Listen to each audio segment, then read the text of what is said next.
Our castaway this week is the Speaker of the House of Commons, the Right Honourable George Thomas MP.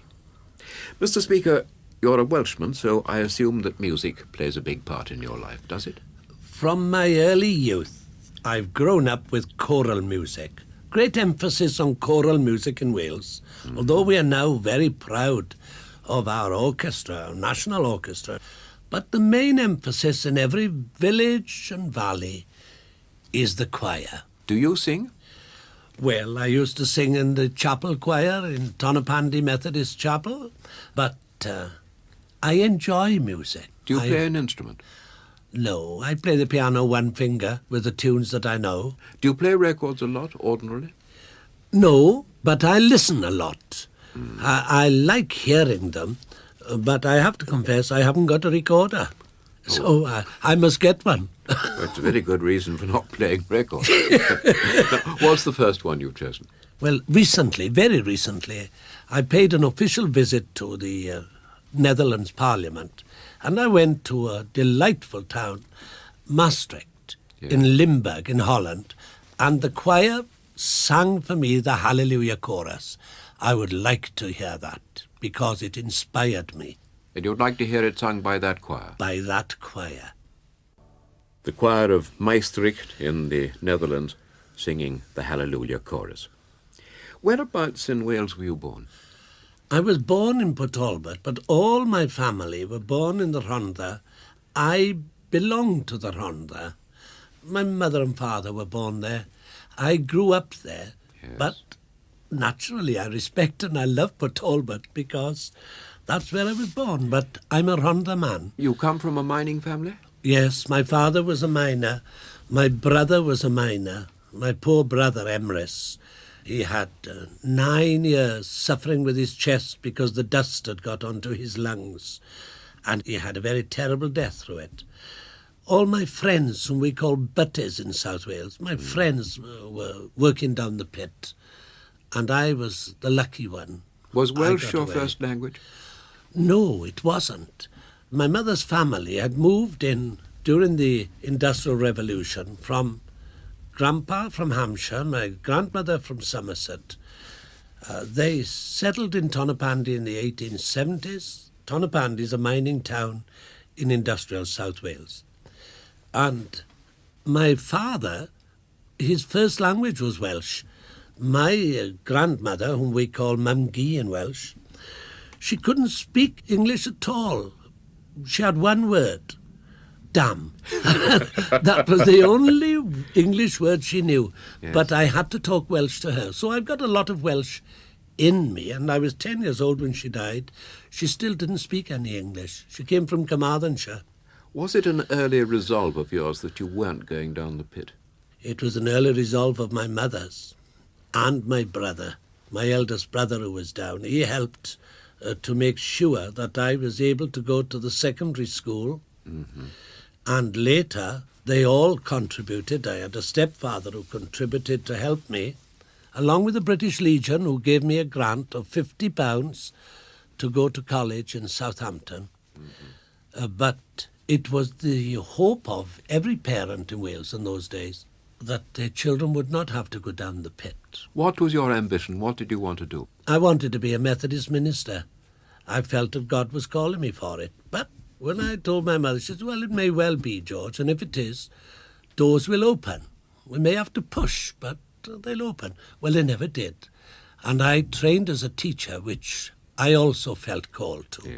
Where did you teach? Because it's a ministry. I taught, before I went to college, as an uncertificated teacher, I taught in Dagenham in Essex. When I came out of college, I taught for a short while, a few months, at the Elephant and Castle, just around the corner off the Old Kent Road. And then I went down to Cardiff, where I taught until I was elected to Parliament. Well, your political career we'll talk about in a moment. Let's have your second record. What's that to be? Well, after having that opening chorus, I would love a lovely, sweet Welsh tune, Myfanwy. And there is a record of 1,000 Welsh male voice choir singing in the Royal Albert Hall. We're very proud in Wales that they did it. This includes so many choirs from Wales, and I'd love to have it, please. Myfanwy. Myfanwy, 1,000 Welsh male voices singing in the Royal Albert Hall. What was your first introduction to politics? Well, my mother, who influenced my life a great deal, she joined the Cooperative Women's Guild in 1915. And she came home and told us, well, that was the beginning of a new world for her, and if I only knew it, for me, because she became a district speaker for them, moving around, and I used to go around with her. And naturally, in the Rhondda Valley, when I was growing up in those cruel years of the Depression, you were either Labour or Communist. Well, because I was Chapel, I was Labour. It's as simple as that. You were right-wing. That's right. Absolutely, I was. Well, but in that valley, you see, there was a clear line. I was taught at home and in chapel that the road to a better life was through Parliament. Always. It was drilled into us. Not violence, but work through Parliament. It's in my blood to this very day. And when you were teaching in the Elephant and Castle, I believe you used to queue for the public galleries. I used to go down, you're quite right. I lived in Brixton, Cold Harbour Lane. I used to walk down, because I didn't have the bus fare. I used to walk down to Parliament, join the queue outside, sit in that gallery. It was the cheapest and the best show in London, even then.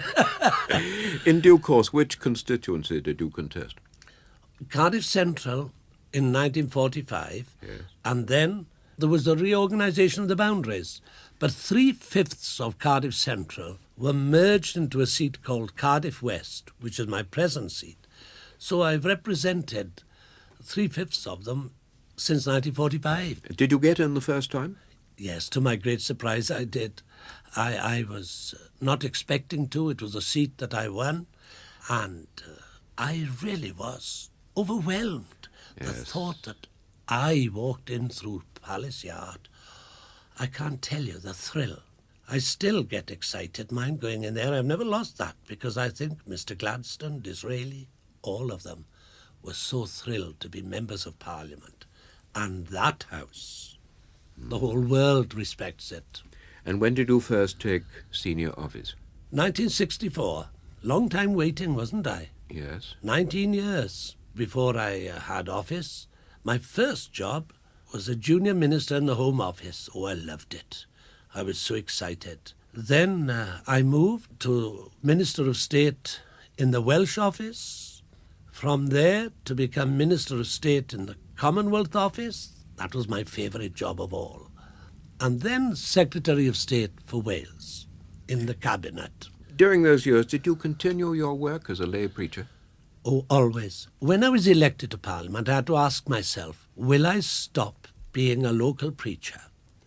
Because, like everybody else, I had a dread of people thinking I wanted to make votes out of my religion.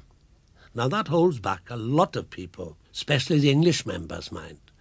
I think it's a little different for us both in Wales and in Scotland, because we talk freer and easier about our religion.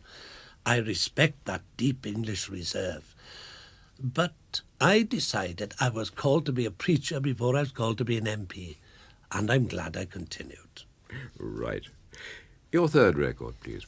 Well, it's bound to be about my home valley. You will have gathered by now the Welsh are very clannish, and I grew up in the Rhondda, and there's a lovely record which is sung by a Rhondda Valley choir, the Treorchy Male Choir, a valley called the Rhondda. It means more to me than words can say. The Treorchy Male Choir, a valley called the Rhondda. Now, is the Speaker of the House of Commons elected or appointed? How does it happen? Elected by the House itself. Mm-hmm. Every party in the House has a meeting to decide which name they would like to put forward. Usually there is an understanding, and there was in my case. And I followed Lord Selwyn Lloyd. He was Speaker Selwyn Lloyd, of course, when I followed him. With the goodwill of all the House, I've been very fortunate, but The Speaker is elected and not appointed. Now, the Speaker is the chairman, as it were, of the proceedings. How ancient is the office? Oh, it's over 600 years old. The Speaker is given great authority and power by the House. Yes. He's trusted to decide who speaks. He decides all points of order. The uniform, you wear the wig and the gown and the black breeches. What does that garb signify? It seems more legal than parliamentary. It was the legal garb 200 years ago, and it still is the legal garb. And, of course, most speakers have been lawyers. Mm-hmm. It used to be considered the thing that the Speaker should be a lawyer. It's only a handful of speakers in 600 years have not belonged to the legal profession. Yes. And I'm one. You begin each sitting by entering in a small procession. That's right. Cries of hats off strangers, although very few people wear hats inside the House now. When I went there in 45, there were a handful, a hangover from the Parliament Still? Before the war, who kept their hat on. Yes. Nowadays, people would, I think they'd be shocked if anyone kept their hat on in the chamber. Now, you're the guardian of liberty and rights. Inside the House, you're superior even to the sovereign. In the House, I am the guardian of the liberties and rights of the High Court of Parliament. No one can take precedence in the House of Commons over that position. Mm-hmm. It is supreme, and all the country depends upon that place doing its work properly. Who was the last previous Welsh Speaker? There was one 300 years ago. I often say the English are very tolerant people because they've had two Welsh speakers, constituency members, in 600 years. The first one had a double squint, Sir John Trevor, the member for Denbigh. And until his time, the Speaker pointed at the member concerned he was calling to speak. Well, his double squint caused such confusion that Parliament put on record the Speaker must call them by name. Does the Speaker reside inside the Palace of Westminster? Yes, I live in those stately rooms beneath Big Ben. And when the house was restored after the Great Fire of 1834, 2 windows were put in. We'd call it double glazing now. But they didn't. They called it 2 windows. And it means, although Big Ben is only just above me, I don't hear it unless I'm listening for it. Mm-hmm. The stately rooms downstairs, they're magnificent. Of course, it was a royal palace. Of course. And William IV gave it to us for the Speaker's use there. Another record, Mr. Speaker. What next? Well, when I was a lad in Tonopandi growing up, our organist in chapel, during the offering, almost always would play Handel's Largo. I loved it. And it always reminds me of that chapel service where we used to sing so lustily, but a quiet that you could feel when the organist was playing Handel's Largo. Handel's Largo, played by William Davies at the organ of the Royal Festival Hall. Mr. Speaker, you have 635 members of Parliament in your charge, all of whom, I suppose, you must recognise by name. I know everyone, his Christian name and his surname. I pride myself on that. It's my job, of course, to know them, because if I don't know their name, they stand a very poor chance of speaking in the House of Commons. And you must have complete impartiality. Now, obviously, you have no vote. This means that your party, although having the honour of providing the Speaker, lose a vote on each division. Well, for the past 200 years, the Speaker in the House of Commons has been completely impartial outside the battle and expected to leave his party to prove that he's never going back on those green benches to join in the fray. This system suits our country. The Speaker, in return, his reward for the high price of withdrawing absolutely from the party battle is to be treated on a different basis. At the last general election, I did not stand as a party candidate. I stood as Mr. Speaker, seeking re-election. There was a comforting message from the Conservative Party, the Liberal Party and the Labour Party on my address, all urging the electorate to send Mr. Speaker back. This means that I had the best majority I've ever had because people of all parties voted for me. And it does mean I'm independent. I'm the servant now of the Commons. My loyalty is to the House as a whole, and I must guard minority rights in particular. The big parties can look after themselves, and they do. You have a personal reputation for being exceptionally kind to new and inexperienced members. Well, that's a very nice thing for you to say. I never forget my early days in the House. The Speaker was very kind to me. I regard myself in many ways as a father figure there. A lot of those young people, members of Parliament, they were not even born when I was elected there. I told one on a happy occasion that he was a walking offence to me, and he said, "What have I done, Mr. Speaker?" I said, "You were not born until I'd already been in this house 5 years, and I find it annoying." Now, you can be very tough with unruly offenders. Well, you have to be, because the House trusts me to What- ensure that the business is done. What penalties can you inflict? First of all, may I say, any penalties are inflicted reluctantly, of course. But I can order a person to get out of the chamber for the rest of the day. It's also possible to name him, which means the leader of the House will get up and propose that he be suspended from the service of the House for 5 days. If this is done twice in the same session, he is then suspended for the whole of the session. It's a very serious thing, either to be ordered out of the chamber or to be named, because it does mean that the honourable members considered by the Speaker not to have honourably observed the standards the House expects of everyone. Now, if that person that you've ordered out of the chamber doesn't go, whose job is it to eject him? The Sergeant-at-Arms, poor fellow. However, may I say, he hasn't really got to catch hold of him.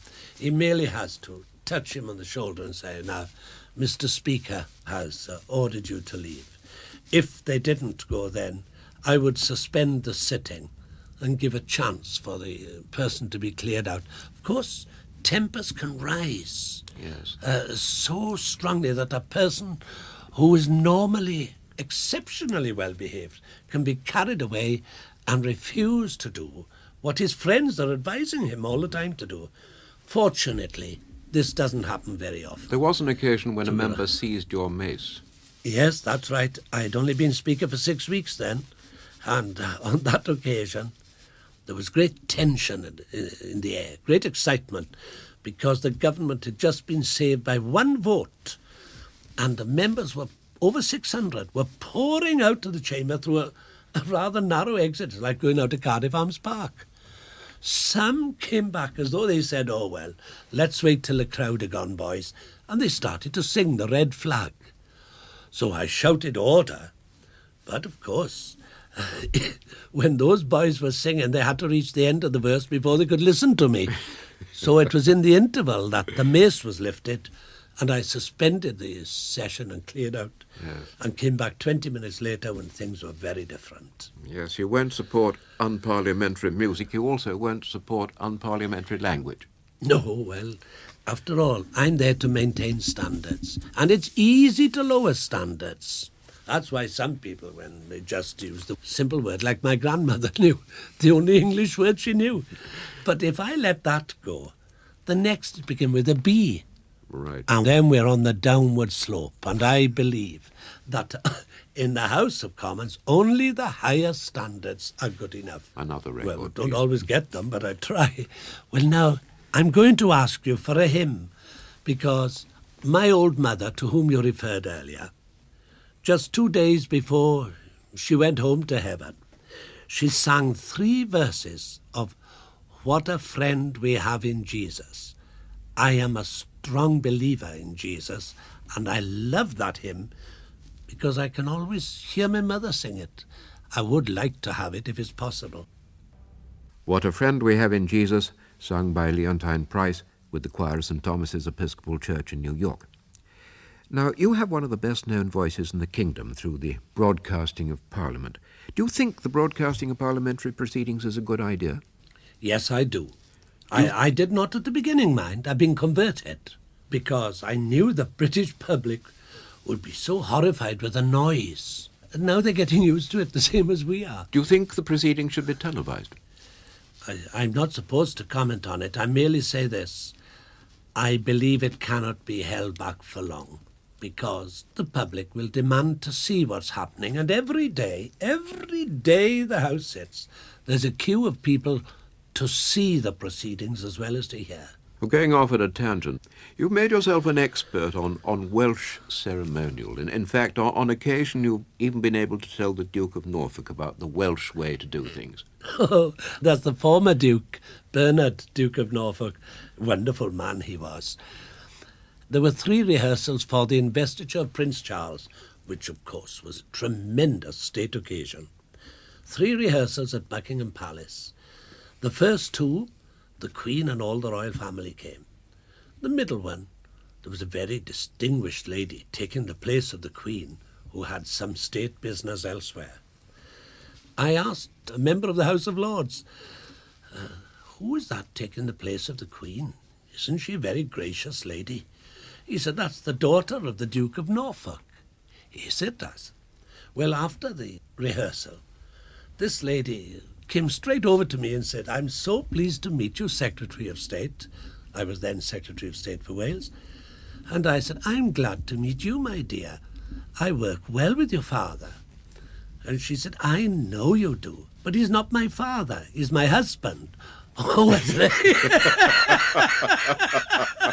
I nearly had a fit. Oh, well, I'm sure you were quickly forgiven. He didn't mind. When I met him next, he said, have you seen my daughter, George? We've got to your 6th record. What's that to be? Well, it's bound to be one, connected with the investiture. And the climatic moment, I think, on that day was when the Prince suddenly appeared inside the crowded Carnarvon Castle, everyone tense and excited, and they burst into singing, Among our ancient mountains, with the chorus, God bless the Prince of Wales. We love it, and it was a very moving occasion. An excerpt from the ceremony of the investiture of the Prince of Wales. Mr. Speaker, you've been talking of retiring. That's right. I have announced that I will not seek re-election at the forthcoming general election. You've been Speaker for what, 8 years, is it? No, I was Speaker in 1976. I will have done 7 in the new year, and I was 2 years as deputy, so it's 9 years since I made a party speech or took part in any public party political activities. But, mind, I'm going to miss that house because I love it. It's a wonderful place. Write another record. Well, now, a complete change, if I may. I like bright music. You may have gathered that. And I love Vivaldi's 4 Seasons. That would be a thrill for me if I could hear it, please. Part of the first movement, Spring, from Vivaldi's The 4 Seasons, Itzhak Perlman with the London Philharmonic Orchestra. What are your outdoor activities, Mr. Speaker? Walking. I love walking, but I don't get much chance, mind. Since I'm Speaker, I've been spoiled. I'm taken everywhere by car or by train. Are there any occupations that you're good at, like fishing, for example, or camping out? Or Fishing? I've watched plenty. I've been alongside them, especially when I've been keeping one eye open for the man coming to chase us away. But I suppose as Speaker, I better not talk about those early years. No. I'm looking for skills that might be useful to you on a desert island. What about small boats? Well, I don't think... honestly, I think if you're going to put me on a desert island, I'm going to stay there. And I better make up my mind I'm staying there. Therefore, I like, I like writing. And I'm going to ask for a jolly good supply of writing paper and pencils that will keep me going. That's going to be your luxury. That's right. Yes. That's right. All right. And one book. There's not much difficulty for me in choosing this because the Methodist hymn book, you can't choose the Bible, that's already there, I think. Yes, but it is. The Methodist hymn book, I know so many of them, and I would hate if I forgot the words in my old age. I would hate not to be able to sing them, even to myself, because now, when I'm driving down to Cardiff, which I do most weekends, I'm usually singing to myself. Number one, keeps you awake, of course. But I like singing them, and I get so annoyed if I forget the words. So I'd like the Methodist hymn book there with me. A musical island with songs of praise. Yes. Let's have your last record. What's that to be? It's bound to be the one which is sung throughout Wales when they're giving a special greeting to people. And I've had it sung to me so often in the valleys of Wales and in my beloved Cardiff, which I have the honour to represent. We'll keep a welcome in the hillside. It's a wonderful tune. We'll keep a welcome once again by the Treorchy Male Choir. Well, we've heard your luxury and your book. Which one disc would you take if you were only allowed to take one instead of 8? I'm going to choose the very first one, the Hallelujah Chorus, because it expresses everything I believe. And if my spirits were flagging, it would give me courage to go on. Right. And thank you, George Thomas, Speaker of the House of Commons, for letting us hear your Desert Island discs. Oh, thank you, Roy. I'm so grateful for the privilege of coming on this much-loved programme. I love it along with others. Thank you very much indeed. Well, that's most kind of you. Goodbye, everyone.